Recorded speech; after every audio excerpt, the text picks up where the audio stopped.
Warren Buffett is one of the most successful investor in US market.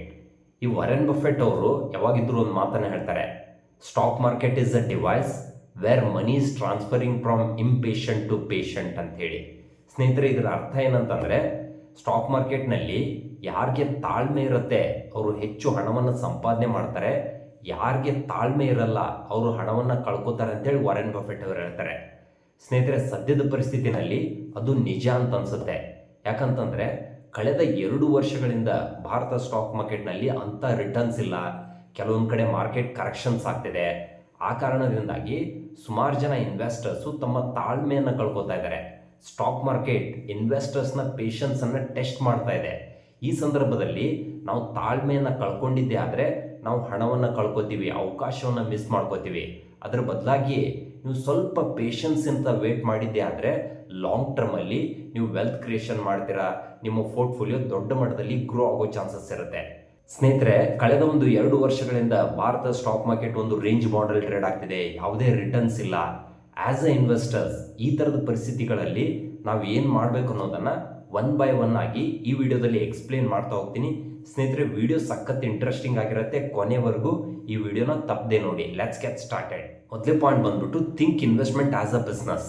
ಸ್ನೇಹಿತರೆ, ನೀವು stock ಮಾರ್ಕೆಟ್ನಲ್ಲಿ investment ಮಾಡ್ತಾ ಇದ್ದೀರಾ ಅಂತಂದರೆ it can be into mutual fund or direct stocks. ಇದೆಲ್ಲ ಎಲ್ಲಿ ಇನ್ವೆಸ್ಟ್ಮೆಂಟ್ ಆಗಿರುತ್ತೆ ಅಂತಂದರೆ ಕೆಲವೊಂದಿಷ್ಟು ಪರ್ಟಿಕ್ಯುಲರ್ ಶೇರ್ಸ್ಗಳಲ್ಲಿ ಇನ್ವೆಸ್ಟ್ಮೆಂಟ್ ಆಗಿರುತ್ತೆ. ಆ ಶೇರ್ಸ್ಗಳು ಏನು ಮಾಡ್ತಿರ್ತಾವೆ ಅಂತಂದರೆ ಬಿಸ್ನೆಸ್ ಮಾಡ್ತಿರ್ತವೆ.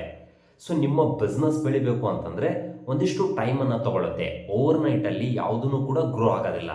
ಸೊ ಆ ಬಿಸ್ನೆಸ್ ಬೆಳೆಯೋದಕ್ಕೆ ಸ್ವಲ್ಪ ನಾವು ಟೈಮ್ ಕೊಡಬೇಕಾಗತ್ತೆ. ಯಾವುದೇ ಒಂದು ಬಿಸ್ನೆಸ್ ಇದ್ರೂ ಕೂಡ it will have lot of ups and downs. ಕೆಲವೊಂದು ಸಲ ಚೆನ್ನಾಗಿ ಲಾಭ ಆಗುತ್ತೆ, ಕೆಲವೊಂದು ಸಲ ಸ್ಲೋ ಡೌನ್ ಇರುತ್ತೆ, ಕೆಲವೊಂದು ಸಲ ನೆಗೆಟಿವ್ ಹೋಗುತ್ತೆ. ಸೊ ಇದೆಲ್ಲವನ್ನು ಫೇಸ್ ಮಾಡಿಕೊಂಡು ಬಿಸ್ನೆಸ್ ಗ್ರೋ ಆಗುತ್ತೆ. ಒಂದಿಷ್ಟು ಉದಾಹರಣೆ ಕೊಡೋದಾದರೆ ರಿಲಯನ್ಸ್. ನೀವೇನಾದರೂ ರಿಲಯನ್ಸ್ ಕಂಪ್ನಿಯಲ್ಲಿ ಇನ್ವೆಸ್ಟ್ಮೆಂಟ್ ಮಾಡ್ತಾ ಇದ್ದೀರಾ ಅಂತಂದರೆ ರಿಲಯನ್ಸ್ ಬಂದ್ಬಿಟ್ಟು ರೀಟೇಲ್ ಬಿಸ್ನೆಸ್ ಮಾಡುತ್ತೆ. ಲಾಸ್ಟ್ 1-1.5 ವರ್ಷದಿಂದ ರೀಟೇಲ್ ಬಿಸ್ನೆಸ್ ಸ್ವಲ್ಪ ಸ್ಲೋ ಡೌನ್ ಇದೆ. ಆ ಕಾರಣದಿಂದಾಗಿ ರಿಲಯನ್ಸ್ನಲ್ಲಿ ಅಷ್ಟು ಗ್ರೋತ್ ಆಗಿಲ್ಲ ನಿಮಗೆ. ಉದಾಹರಣೆಗೆ ನೀವು ಟಾಟಾ ಮೋಟರ್ಸ್ ಶೇರಲ್ಲಿ ಇನ್ವೆಸ್ಟ್ಮೆಂಟ್ ಮಾಡಿದ್ದೀರ ಅಂತ ಇಟ್ಕೊಳ್ಳಿ. ಸೊ ಟಾಟಾ ಮೋಟರ್ಸ್ಗೆ ಅತಿ ಹೆಚ್ಚು ಇನ್ಕಮ್ ಬರೋದು ಲಕ್ಸುರಿ ವೆಹಿಕಲ್ ಸೆಗ್ಮೆಂಟ್ಗಳಿಂದ. ಲಾಸ್ಟ್ 1-1.5 ವರ್ಷದಿಂದ ರಿಲಯನ್ಸ್ಗೆ ಲಕ್ಸುರಿ ವೆಹಿಕಲ್ ಸೆಗ್ಮೆಂಟ್ನಲ್ಲಿ ಸೇಲ್ಸ್ ಆಗಿಲ್ಲ, ಅದಕ್ಕೆ ಕಂಪ್ನಿಗೆ ಪ್ರಾಫಿಟ್ ಬಂದಿಲ್ಲ, ಅದಕ್ಕೆ ಶೇರ್ ಪ್ರೈಸ್ ಗ್ರೋತ್ ಆಗಿಲ್ಲ. ಇನ್ನು ನೀವು ಹಿಂದೂಸ್ತಾನ್ ಯೂನಿಲಿವರ್ ಕಂಪ್ನಿನಲ್ಲಿ ಇನ್ವೆಸ್ಟ್ಮೆಂಟ್ ಮಾಡಿದ್ದೀರ ಅಂತ ಇಟ್ಕೊಳ್ಳಿ, which is leader in the FMCG segment. FMCG product ಅಂತಂದರೆ ನಾವು ಪ್ರತಿನಿತ್ಯ ಯೂಸ್ ಮಾಡುವಂಥ ಸೋಪ್, ಶಾಂಪೂ, ಡಿಟರ್ಜೆಂಟ್ ಇವೆಲ್ಲ ಪ್ರಾಡಕ್ಟ್ಗಳನ್ನು ಸೆಲ್ ಮಾಡುತ್ತೆ. ಲಾಸ್ಟ್ 1-1 ವರ್ಷದಿಂದ ಕಂಪ್ನಿಯ ನೆಟ್ ಪ್ರಾಫಿಟ್ ಅಷ್ಟಾಗಿ ಗ್ರೋತ್ ಆಗಿಲ್ಲ. ಕಾರಣ ಏನಂತಂದರೆ ಡಿಮ್ಯಾಂಡ್ ಸ್ಲೋಡೌನ್ ಇದೆ, ಹೈಫರ್ ಇನ್ಫ್ಲೇಷನ್ ಇದೆ, ಕಂಪ್ನಿಗೆ ಎಕ್ಸ್ಪೆನ್ಸ್ ಜಾಸ್ತಿ ಆಗಿರೋದ್ರಿಂದ ಪ್ರಾಫಿಟಬಿಲಿಟಿ ಮೇಲೆ ಸ್ವಲ್ಪ ನೆಗೆಟಿವ್ ಇಂಪ್ಯಾಕ್ಟ್ ಆಗಿದೆ. ಹಾಗಂತೇಳಿ ಈ ಕಂಪ್ನಿ ಫರ್ದರ್ ಬೆಳೆಯೋದಿಲ್ಲ ಅಂತ ಅಲ್ಲ. ಸೊ ಇದೆಲ್ಲವನ್ನು ದಾಟಿ ಹೋಗೋದಕ್ಕೆ ನಾವೇನು ಮಾಡಬೇಕು, ಸ್ವಲ್ಪ ಟೈಮ್ ಕೊಡಬೇಕಾಗತ್ತೆ. ಒಂದ್ಸಲ ಎಲ್ಲ ನಾರ್ಮಲೈಸ್ ಆಯ್ತು ಅಂತಂದರೆ ಅಗೇನ್ ಕಂಪ್ನಿ ಒಂದು ಪ್ರಾಫಿಟೇಬಲ್ ಸ್ಟೇಜಿಗೆ ಬರುತ್ತೆ.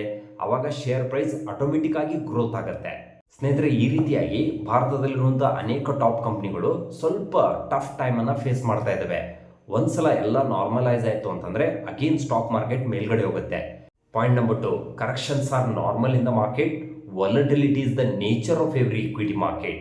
ಸ್ನೇಹಿತರೆ, ಸ್ಟಾಕ್ ಮಾರ್ಕೆಟ್ನ ನೇಚರ್ ಏನಂತಂದರೆ ಮೇಲ್ಗಡೆ ಹೋಗೋದು, ಕೆಳಗಡೆ ಬರೋದು. ಇದು ಸ್ಟಾಕ್ ಮಾರ್ಕೆಟ್ನ ಸಹಜವಾದ ಪ್ರಕ್ರಿಯೆ. ಸ್ಟಾಕ್ ಮಾರ್ಕೆಟ್ ಕೆಳಗಡೆ ಬರ್ತಾ ಇದೆ ಅಂತೇಳಿ ನಾವು ಸ್ಟಾಕ್ ಮಾರ್ಕೆಟ್ನಿಂದ ದೂರ ಉಳಿಯೋದಲ್ಲ, ಅದನ್ನು ನಾವು ಸರಿಯಾಗಿ ಯುಟಿಲೈಸ್ ಮಾಡ್ಕೋಬೇಕು. ಇದನ್ನು ಒಂದು ಉದಾಹರಣೆ ಮೂಲಕ ಎಕ್ಸ್ಪ್ಲೇನ್ ಮಾಡೋದಾದರೆ, ಬೆಂಕಿಯ ಸಹಜ ಗುಣ ಏನಂತಂದರೆ ಸುಡೋದು. ಹಾಗಂತೆ ನಾವು ಬೆಂಕಿಯಿಂದ ದೂರ ಇರ್ತೀವ? ಇಲ್ಲ. ಬೆಂಕಿಯನ್ನು ನಮ್ಗೆ ಎಲ್ಲೆಲ್ಲಿ ಬೇಕೋ ಅದನ್ನು ಸರಿಯಾಗಿ ಯುಟಿಲೈಸ್ ಮಾಡ್ಕೋತೀವಿ. ಸೊ ಅದೇ ರೀತಿ ಸ್ಟಾಕ್ ಮಾರ್ಕೆಟ್ ಕರೆಕ್ಷನ್ಸ್ ಆಗ್ತಿದೆ ಅಂತೇಳಿ ನಾವು ಸ್ಟಾಕ್ ಮಾರ್ಕೆಟ್ನಿಂದ ದೂರ ಹೋಗೋದಲ್ಲ. ಸೊ ಕರೆಕ್ಷನ್ಸ್ ಆಗ್ತಿರೋ ಸಂದರ್ಭಗಳನ್ನು ನಾವು ಸರಿಯಾಗಿ ಯುಟಿಲೈಸ್ ಮಾಡ್ಕೊಂಡಿದ್ದೆ ಆದರೆ ನಾವು ಲಾಂಗ್ ಟರ್ಮಲ್ಲಿ ಒಂದು ಒಳ್ಳೆ ವೆಲ್ತ್ ಕ್ರಿಯೇಷನ್ ಮಾಡ್ಕೋಬೋದು. ಸ್ನೇಹಿತರೆ, ಭಾರತ ಸ್ಟಾಕ್ ಮಾರ್ಕೆಟ್ನ ಇತಿಹಾಸವನ್ನು ನಾವು ಚೆಕ್ ಮಾಡಿದಾಗ ಭಾರತ ಸ್ಟಾಕ್ ಮಾರ್ಕೆಟ್ ಕರೆಕ್ಷನ್ಸ್ ಆಗ್ತಿರೋದು ಇದೇ ಮೊದಲೇನಲ್ಲ. ಕಳೆದ 40 ವರ್ಷಗಳಲ್ಲಿ ಭಾರತ ಸ್ಟಾಕ್ ಮಾರ್ಕೆಟ್ ಅನೇಕ ಸಲ ಕರೆಕ್ಷನ್ಸ್ ಆಗಿದೆ, ರಿಕವರ್ ಆಗಿದೆ, ಲಾಂಗ್ ಟರ್ಮ್ ಇನ್ವೆಸ್ಟರ್ಸ್ಗೆ ದೊಡ್ಡ ಮಟ್ಟದಲ್ಲಿ ವೆಲ್ತ್ ಕ್ರಿಯೇಷನ್ ಮಾಡಿಕೊಟ್ಟಿದೆ. ಉದಾಹರಣೆಗೆ 1992 ಹರ್ಷದ್ ಮೆಹ್ತಾ ಸ್ಕ್ಯಾಮ್ ಸಂದರ್ಭದಲ್ಲಿ ಮಾರ್ಕೆಟ್ 60% ಕರೆಕ್ಷನ್ಸ್ ಆಗಿತ್ತು. ಮತ್ತೆ ಮಾರ್ಕೆಟ್ ರಿಕವರ್ ಆಯಿತು, ಲಾಂಗ್ ಟರ್ಮಲ್ಲಿ ದೊಡ್ಡ ಮಟ್ಟದಲ್ಲಿ ಗ್ರೋತ್ ಆಯಿತು.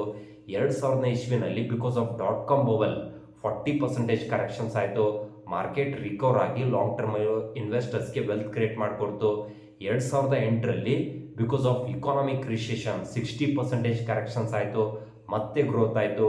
ಕೋವಿಡ್ ಸಂದರ್ಭದಲ್ಲಿ 40% ಕರೆಕ್ಷನ್ಸ್ ಆಯಿತು, ಮತ್ತೆ ಗ್ರೋತ್ ಆಯಿತು. ಈ ರೀತಿ ಅನೇಕ ಸಲ ಭಾರತದ ಸ್ಟಾಕ್ ಮಾರ್ಕೆಟ್ ಕರೆಕ್ಷನ್ಸ್ ಆಗಿದೆ, ರಿಕವರ್ ಆಗಿದೆ ಮತ್ತು ಗ್ರೋತೂ ಆಗಿದೆ. ಅದೇ ರೀತಿಯಾಗಿ ಏನಿವತ್ತು ಮಾರ್ಕೆಟ್ ಸ್ಲೋಡೌನನ್ನು ಫೇಸ್ ಮಾಡ್ತಾ ಇದೆ, ಮುಂಬರೋ ದಿನಗಳಲ್ಲಿ ಎಲ್ಲವೂ ನಾರ್ಮಲೈಸ್ ಆಗಿ ಮತ್ತೆ ಲಾಂಗ್ ಟರ್ಮ್ ಇನ್ವೆಸ್ಟರ್ಸ್ಗೆ ದೊಡ್ಡ ಮಟ್ಟದಲ್ಲಿ ವೆಲ್ತ್ ಕ್ರಿಯೇಷನ್ ಮಾಡಿಕೊಡುತ್ತೆ. ಅದಕ್ಕೋಸ್ಕರ ನೀವು ಸ್ವಲ್ಪ ವೇಟ್ ಮಾಡಬೇಕು. Point number 3, don't panic and don't sell your portfolio. ಸ್ನೇಹಿತರೆ, ಸದ್ಯದ ಪರಿಸ್ಥಿತಿನಲ್ಲಿ ಆಬ್ವಿಯಸ್ಲಿ ಸ್ಟಾಕ್ ಮಾರ್ಕೆಟ್ ಕರೆಕ್ಷನ್ಸ್ ಆಗ್ತಿದೆ. ನಿಮ್ಮ ಪೋರ್ಟ್ಫೋಲಿಯೋ ಕೆಲವೊಬ್ರದ್ದು 5%, ಕೆಲವೊಬ್ರದ್ದು 8% ನೆಗೆಟಿವ್ ಇರ್ಬೋದು, ಕೆಲವೊಂದು ಸ್ಟಾಕ್ಸ್ಗಳು ಇನ್ನೂ ಹೆಚ್ಚು ನೆಗೆಟಿವ್ ಹೋಗಿರ್ಬೋದು. ಹಂಗಂತೇಳಿ ನಿಮ್ಮಲ್ಲಿರುವಂಥ ಕ್ವಾಲಿಟಿ ಸ್ಟಾಕ್ಸ್ಗಳನ್ನು ಯಾವುದೇ ಕಾರಣಕ್ಕೂ ಸೆಲ್ ಮಾಡೋಕ್ಕೆ ಹೋಗಬೇಡಿ. ಸೊ ಎಲ್ಲರಿಗೂ ಪೋರ್ಟ್ಫೋಲಿಯೋ ನೆಗೆಟಿವ್ ಹೋದಾಗ ಬೇಜಾರಾಗಿ ಆಗುತ್ತೆ, there is no doubt about it. ಯಾರಿಗೂ ಕೂಡ ರೆಡ್ಡನ್ನು ನೋಡೋದಕ್ಕೆ ಇಷ್ಟ ಆಗಲ್ಲ. ಹಾಗಂತೇಳಿ ನಿಮ್ಮ ಕ್ವಾಲಿಟಿ ಸ್ಟಾಕ್ಸ್ಗಳನ್ನು ನೀವೇನಾದರೂ ಸೆಲ್ ಮಾಡಿದ್ದೆ ಆದರೆ ಲಾಂಗ್ ಟರ್ಮಲ್ಲಿ ದೊಡ್ಡ ಮಟ್ಟದ ಬಿಗರ್ ಪಿಕ್ಚರ್ನ ನೀವು ಮಿಸ್ ಮಾಡ್ಕೋತೀರಾ. ಅದ್ರ ಬದಲಾಗಿ ನೀವೇನು ಮಾಡ್ಬೋದು ಅಂತಂದರೆ, ನಿಮ್ಮ ಹತ್ರ ಇನ್ನೊಂದು ಸ್ವಲ್ಪ ಹಣ ಇದ್ದರೆ ನಿಮ್ಮ ಇನ್ವೆಸ್ಟ್ಮೆಂಟ್ಗಳನ್ನು ನೀವು ಆ್ಯಾವ್ರೇಜ್ ಮಾಡ್ಬೋದು. ಇಲ್ಲ ನಿಮ್ಮ ಹತ್ರ ಹಣ ಇಲ್ಲ ಅಂತಂದರೆ ಆ್ಯಸ್ ಇಟ್ ಈಸ್ ನಿಮ್ಮ ಪೋರ್ಟ್ಫೋಲಿಯೋನ ರೀಟೇನ್ ಮಾಡಿ. ಒಂದ್ಸಲ ಎಲ್ಲವೂ ನಾರ್ಮಲೈಸ್ ಆಯಿತು ಅಂತಂದರೆ ಅಗೇನ್ ನಿಮ್ಮ ಪೋರ್ಟ್ಫೋಲಿಯೋ ಗ್ರೀನಿಗೆ ಬರೋ ಚಾನ್ಸಸ್ ಇರುತ್ತೆ. ಅದಕ್ಕೋಸ್ಕರ ಸೊ ಈ ಸಂದರ್ಭದಲ್ಲಿ ಪ್ಯಾನಿಕ್ ಆಗದೆ ನಿಮ್ಮ ಪೋರ್ಟ್ಫೋಲಿಯೋನ ಯಾವುದೇ ಕಾರಣಕ್ಕೂ ಸೆಲ್ ಮಾಡೋಕ್ಕೆ ಹೋಗಬೇಡಿ. Point number 4, don't check your portfolio very frequently. ಸ್ನೇಹಿತರೆ, ನಮ್ಮೆಲ್ಲರ ಹತ್ರನೂ ಇವತ್ತು ಸ್ಮಾರ್ಟ್ಫೋನ್ ಇದೆ. ಸ್ಮಾರ್ಟ್ಫೋನಿಂದ ನಾವೆಲ್ಲವನ್ನ ಈಸಿಯಾಗಿ ಆಕ್ಸೆಸ್ ಮಾಡ್ಕೋಬೋದು. ಇದರಿಂದ ಎಷ್ಟು ಅಡ್ವಾಂಟೇಜ್ ಇದೆ ಅಷ್ಟೇ ಡಿಸ್ಅಡ್ವಾಂಟೇಜ್ ಇದೆ. ಎಸ್ಪೆಷಲಿ ಈ ಸ್ಟಾಕ್ ಮಾರ್ಕೆಟ್ನಲ್ಲಿ ಸೊ ನಮ್ಮೆಲ್ಲರ ಹತ್ರನೂ ಮೊಬೈಲ್ ಇರೋದ್ರಿಂದ ಪೋರ್ಟ್ಫೋಲಿಯೋಗಳನ್ನು ಸುಮಾರು ಜನ 1 ಅವರ್ಗೆ 2 ಅವರ್ಗೆ ಏನು ಚೇಂಜಸ್ ಆಯಿತು ಅಂತೇಳಿ ಪ್ರತಿ ಸಲ ಚೆಕ್ ಮಾಡ್ತಾ ಇರ್ತಾರೆ. ಪೋರ್ಟ್ಫೋಲಿಯೋ ಚೆನ್ನಾಗಿ ಹೋಗ್ತಿರುವಾಗ ನಮಗೇನು ಅಷ್ಟು ಡಿಫ್ರೆನ್ಸ್ ಅಂತ ಅನ್ಸೋದಿಲ್ಲ. ಯಾವಾಗ ಪೋರ್ಟ್ಫೋಲಿಯೋ ಡೌನ್ ಹೋಗ್ತಿರತ್ತಲ್ಲ, ನಾವು ಪದೇ ಪದೇ ಪೋರ್ಟ್ಫೋಲಿಯೋನ ಚೆಕ್ ಮಾಡಿದಾಗ ಪೋರ್ಟ್ಫೋಲಿಯೋ ಡೌನ್ ಹೋಗ್ತಿರೋ ಸಂದರ್ಭದಲ್ಲಿ ಅದನ್ನು ನಾವು ನೋಡಿದಾಗ ನಮಗೆ ಅನ್ವಾಂಟೆಡ್ ಸ್ಟ್ರೆಸ್ ಕ್ರಿಯೇಟ್ ಆಗುತ್ತೆ. ಸೊ ಒಂಥರ ಬೇಜಾರಾಗುತ್ತೆ. ಇದೆಲ್ಲವೂ ಆದಾಗ ಕೆಲವೊಂದು ಸಲ ನಾವು ಇಮೋಷ್ನಲ್ ಆಗಿಬಿಟ್ಟು ಒಳ್ಳೆ ಸ್ಟಾಕ್ಸ್ಗಳನ್ನು, ಒಳ್ಳೆ ಮ್ಯೂಚುವಲ್ ಫಂಡ್ಗಳನ್ನು ಸೆಲ್ ಮಾಡಿಬಿಟ್ಟು ಮಾರ್ಕೆಟಿಂದ ಎಕ್ಸಿಟ್ ಆಗಿಬಿಡ್ತೀವಿ. ಅದಕ್ಕೋಸ್ಕರ ನಿಮ್ಮ ಪೋರ್ಟ್ಫೋಲಿಯೋನ ಎಸ್ಪೆಷಲಿ ಕರೆಕ್ಷನ್ಸ್ ಆಗ್ತಿರೋ ಸಂದರ್ಭದಲ್ಲಿ ಪೋರ್ಟ್ಫೋಲಿಯೋನ ಫ್ರೀಕ್ವೆಂಟ್ ಆಗಿ ಚೆಕ್ ಮಾಡೋದನ್ನು ಅವಾಯ್ಡ್ ಮಾಡಿ. ನೆಕ್ಸ್ಟ್ ಪಾಯಿಂಟ್ ಬಂದ್ಬಿಟ್ಟು don't try to time the market. ಇನ್ನು ಸುಮಾರು ಜನ ಇನ್ವೆಸ್ಟರ್ಸ್ ಏನು ಮಾಡ್ತಾರೆ ಅಂತಂದರೆ, ಸದ್ಯದ ಪರಿಸ್ಥಿತಿನಲ್ಲಿ ಮಾರ್ಕೆಟ್ ಅಂತೂ ಯಾವುದೇ ರೀತಿ ಮೂವ್ ಆಗ್ತಿಲ್ಲ, ಇನ್ನೊಂದು ಸ್ವಲ್ಪ ಮಾರ್ಕೆಟ್ ಏನಾದರೂ ಕರೆಕ್ಷನ್ಸ್ ಆಯಿತು ಅಂತಂದರೆ ಆಮೇಲೆ ನಾವು ಎಂಟ್ರಿ ತೊಗೊಳ್ಳೋಣ ಅಂತೇಳಿ ಸುಮಾರು ಜನ ಇನ್ವೆಸ್ಟರ್ಸು ಯೋಚನೆ ಮಾಡ್ತಿರ್ತಾರೆ. ಸ್ನೇಹಿತರೆ, ಇವಾಗೇನಾದರೂ ನೀವು ಎಕ್ಸಿಟ್ ಮಾಡಿ ರೈಟ್ ಅಪಾರ್ಚುನಿಟಿಯನ್ನು ಏನಾದರೂ ವೇಟ್ ಮಾಡ್ತಾ ಇದ್ರೆ ಅಂತಂದರೆ ಯಾವಾಗ ಮಾರ್ಕೆಟ್ ಕರೆಕ್ಷನ್ಸ್ ಆಗುತ್ತೆ, ಯಾವಾಗ ಅದು ಬೌನ್ಸ್ ಬ್ಯಾಕ್ ಆಗುತ್ತೆ ಅಂತೇಳಿ ಯಾರು ಎಕ್ಸಾಕ್ಟಾಗಿ ಅದನ್ನು ಪ್ರಿಡಿಕ್ಟ್ ಮಾಡೋಕ್ಕಾಗಲ್ಲ. ಅದಕ್ಕೋಸ್ಕರ ನೀವು ಮಾರ್ಕೆಟನ್ನು ಟೈಮ್ ಮಾಡೋಕ್ಕೆ ಹೋಗ್ಬಿಡಿ. ಇದಕ್ಕೆ ಬೆಸ್ಟ್ ಎಕ್ಸಾಂಪಲ್ ಕೊಡೋದಾದರೆ, ಕೊರೋನಾ ಸಂದರ್ಭದಲ್ಲಿ ಮಾರ್ಕೆಟ್ ಬಂದ್ಬಿಟ್ಟು 12,000ದಿಂದ 7,500 ಬಂದಿತ್ತು. ಆ ಸಂದರ್ಭದಲ್ಲಿ ಸುಮಾರು ಜನ ಇನ್ವೆಸ್ಟರ್ಸ್ ಏನು ಮಾಡಿದ್ರು ಅಂತಂದರೆ, ಮಾರ್ಕೆಟ್ ಇನ್ನೂ ಸ್ವಲ್ಪ ಕರೆಕ್ಷನ್ಸ್ ಆಗ್ಬೋದು, ಅವಾಗ ನಾವು ಎಂಟ್ರಿ ತೊಗೊಳ್ಳೋಣ ಅಂತೇಳಿ ವೇಟ್ ಮಾಡ್ತಾಯಿದ್ರು. ಆದರೆ ಮಾರ್ಕೆಟ್ ನೋಡ್ತಿದ್ದಂಗೆ 9,000, 10,000 ಬಂತು, 11,000, 12,000 ಬಂತು. ವಿದಿನ್ ಅ ಶಾರ್ಟ್ ಟೈಮ್ ಸ್ಪ್ಯಾಡಲ್ಲಿ ಮಾರ್ಕೆಟ್ ರಿಕವರ್ ಆಗಿಬಿಡ್ತು. ಸುಮಾರು ಜನ ಆ ಒಂದು ಒಳ್ಳೆಯ ಅವಕಾಶವನ್ನು ಮಿಸ್ ಮಾಡ್ಕೊಂಡ್ಬಿಟ್ರು. ಅದಕ್ಕೋಸ್ಕರ ಮಾರ್ಕೆಟನ್ನು ಯಾವುದೇ ಕಾರಣಕ್ಕೂ ಟೈಮ್ ಮಾಡೋಕ್ಕೆ ಹೋಗಬೇಡಿ. ಯಾವಾಗ ಮಾರ್ಕೆಟ್ ಕರೆಕ್ಷನ್ಸ್ ಆಗ್ತಿರತ್ತೆ ಆ ಸಂದರ್ಭದಲ್ಲಿ ಸಿಸ್ಟಮ್ಯಾಟಿಕ್ ಆಗಿ ಮಾರ್ಕೆಟ್ನಲ್ಲಿ ಇನ್ವೆಸ್ಟ್ಮೆಂಟ್ ಮಾಡ್ತಾ ಹೋಗಿ. ಒಂದ್ಸಲ ಮಾರ್ಕೆಟ್ ಮೇಲೆ ಹೋದಾಗ you will be able to make good amount of profit. ಸ್ನೇಹಿತರೆ, ಈ ಒಂದು ವಿಡಿಯೋದಲ್ಲಿ ಮಾರ್ಕೆಟ್ ಕರೆಕ್ಷನ್ ಆಗ್ತಿರೋ ಸಂದರ್ಭದಲ್ಲಿ ಆ್ಯಸ್ ಅ ಇನ್ವೆಸ್ಟರ್ಸ್ ನಾವೇನು ಮಾಡಬೇಕು ಅನ್ನೋದನ್ನು 1 by 1 ಡಿಸ್ಕಷನ್ ಮಾಡ್ತಾ ಬಂದ್ವಿ.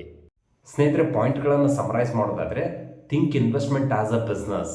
ಎರಡನೇದು ಬಂದ್ಬಿಟ್ಟು ಸೊ ಕರೆಕ್ಷನ್ಸ್ ಆರ್ ನಾರ್ಮಲ್. ಮೂರನೇದು ಬಂದ್ಬಿಟ್ಟು don't get panic and don't sell your portfolio. So ನಾಲ್ಕನೇದು ಬಂದ್ಬಿಟ್ಟು don't check your portfolio very frequently. ಐದನೇದು ಬಂದ್ಬಿಟ್ಟು don't try to time the market. ಸ್ನೇಹಿತರೆ, I hope you find this video useful. If you like this video, please to subscribe, please share with your community. So if you require any help with regards to the investment, you can get in touch with me. Definitely I will help you. Thank you so much.